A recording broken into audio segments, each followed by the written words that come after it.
Grover and Grover की history की किताब है, उसका एक छोटा सा किस्सा बयान कर दूं मैं आपसे। उसमें लिखते हैं कि जब शहीद भगत सिंह को अदालत में पेश किया गया तो उस भरी अदालत में एक अंग्रेज ने उनसे सवाल किया कि 800 साल तक मुगलों ने हुकूमत की, तब तो आपने बम नहीं फेंका, और हमने सिर्फ 150 साल से हुकूमत की और आपने सेंट्रल लेजिस्लेटिव असेंबली में बम फेंक दिया। उसका बहुत अच्छा जवाब भगत सिंह ने दिया था कि देखिए, मुगलों ने जो हम पर राज किया है वो हमारे दिलों पर राज किया है, और उन्होंने इस मुल्क को सोने की चिड़िया बना दिया है, और इस सोने की चिड़िया की चमक से आप 7 समुंदर दूर से यहाँ तक आए हैं, और यहाँ पे आने के बाद अगर आपकी हुकूमत को अगर एक लफ्ज़ में, एक लाइन में कहा जाए तो वो ये है कि आपकी हुकूमत एक स्पंज की तरह है जो गंगा के किनारे हीरो और जवाहरात को चूस करके इंग्लैंड में जा करके टेम्स नदी के किनारे निचोड़ती है, और वो इंग्लैंड मालामाल हो जाता है, और उस दौलत के मालामाल होने के बाद उससे आप अपनी तरक्की करते हैं। मुगलों ने, पठानों ने यहाँ नहीं किया, इन्होंने यहाँ की चीज़ों को यहीं पे खर्च किया, यहीं पे इमारत बनवाई और यहीं की धूल में अपने आप को मिटा दिया। ये था भगत सिंह का जवाब। ये छुपी नहीं है कि मुसलमानों का जो किरदार रहा है, जो कुर्बानियाँ रही इस मुल्क की तरक्की में, इस मुल्क की आज़ादी में, वो लासानी रहा है, बेमिसाल रहा है। और अगर देखा जाए तो ये मुल्क जो है, अगर आप तारीख में देखें तो हिंदुस्तान जो हमारा मुल्क है, एक मुत्तहिद मुल्क नहीं था। बेशुमार राजा रजवाड़े थे, रियासतें थीं, उस पर हुकूमत करते थे उन पर। लेकिन जब मुसलमान यहाँ पे आए हुकूमत के लिए, सबसे पहला जो काम उन्होंने किया था वो ये किया था कि इस मुल्क को एक किया था, वो बंगाल से लेकर अफगानिस्तान तक, और इस मुल्क को मुत्तहिद किया था। ये हमारी खूबियाँ थी। अगर जंगी निज़ाम की बात करें, जो हम वार स्ट्रेटजी की बात करते हैं, सबसे पहले तो इस मुल्क हिंदुस्तान में ज़हीरुद्दीन बाबर लाए थे। पहला जो रॉकेट था वो शेर मैसूर टीपू सुल्तान ने बनाया था, और ये तारीख में दर्ज है।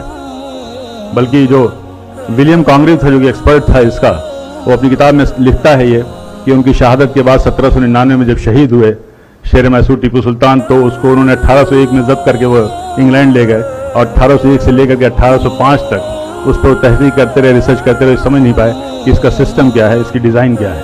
तो उन्होंने एक किताब वहाँ से भेजी थी, और उस किताब का नाम था फतहुल मुजाहिदीन, और वो किताब आज भी पेरिस के म्यूजियम में रखी हुई है।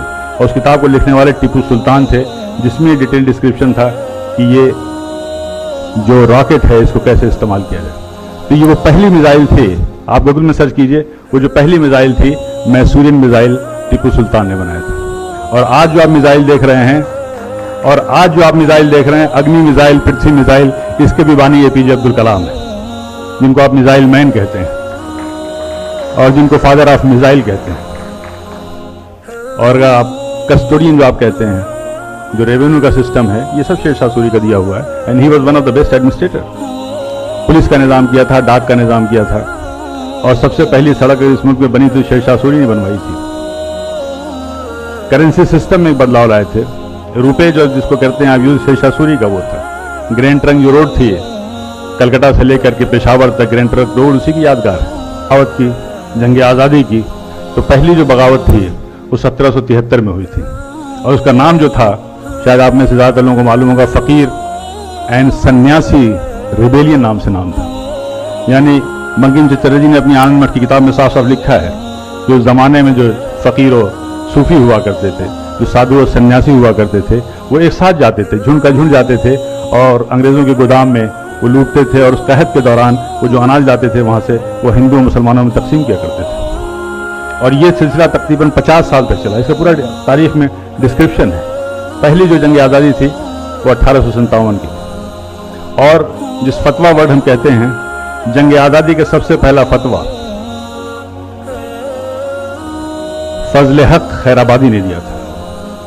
अल्लामा फजल हक खैराबादी ने ये फतवा दिया था जंग आज़ादी में अंग्रेज़ों के खिलाफ मुहिम का, और उस फतवे का ये असर था कि दिल्ली जैसी राजधानी को हमने फतह किया था। लेकिन उसके बाद से ये तारीख में लिखा हुआ है कि लेफ्टिनेंट जनरल हडसन लिखते हैं कि जब हमने दोबारा बड़ी मेहनत और मशक्क़त से दिल्ली को फतह किया, तो उस वक्त इंग्लैंड से ख़त आया था, एक टेलीग्राम आया था, उसमें साफ साफ लिखा हुआ था कि देखो ये जंग आज़ादी जो है 1857 की, ये जंग आज़ादी दरअसल उलमाए कराम की जंग आज़ादी है। और उन उलमाए कराम के लिए बड़े फ़ख्र से वो लिखता है कि हमने न जाने सैकड़ों उलमाए कराम को बगैर किसी मुकदमा चलाए हुए फांसी दे दिया। और ये कोटेड है, तारीख के फिगर्स में बता रहा हूँ कि उस ज़माने में जिन्हें 51,200 लोगों को फांसी दी गई थी, उसमें से तकरीबन 27,000 से ज़्यादा उलमाए कराम थे जिनको फांसी दी गई थी। फिर सावरकर ने अपनी किताब में जॉन मैकलसन का हवाला देते हुए कहा था कि 1857 की जंग आज़ादी में अगर सबसे ज़्यादा किसी का नुकसान हुआ तो मुग़ल की जो आखिरी रोशनी थी, आखिरी बादशाह थे बहादुर शाह जफ़र का हुआ। और उन्होंने उसका जॉन मैकलसन का हवाला देते हुए लिखा है कि एक बार उनको नाश्ते पे जब उनसे इसरार किया गया तो बहादुर शाह जफ़र ने कहा था कि मुझे ख्वाहिश नहीं है। उसके बाद से वो लिखता है कि हम लोगों ने उनकी आँख में जहरीले ऑइंटमेंट लगाना शुरू कर दिए ताकि उनकी बीनाई चली जाए। और उन्हें इस बात का इल्म था कि इस्लामी कानून में, इस्लामी शरीयत में कोई नाबीना अंधा शख्स कहीं का हुक्मरान नहीं हो सकता। और फिर वो दिन भी आया जब उनसे उनकी मर्जी के खिलाफ नाश्ते में उनकी प्लेट पे लाल मखमल से ढके हुए 3 सर लाए गए थे, जिनमें 2 सर उनके बेटों के थे और 1 सर उनके पोते का था। ये थी कुर्बानियाँ। क्या जुल्म सितम के बाद भी मुसलमानों के लिए कहना पड़ेगा कि जंग आज़ादी में शरीक थे या नहीं? क्या अब भी इस उन्वान की ज़रूरत है?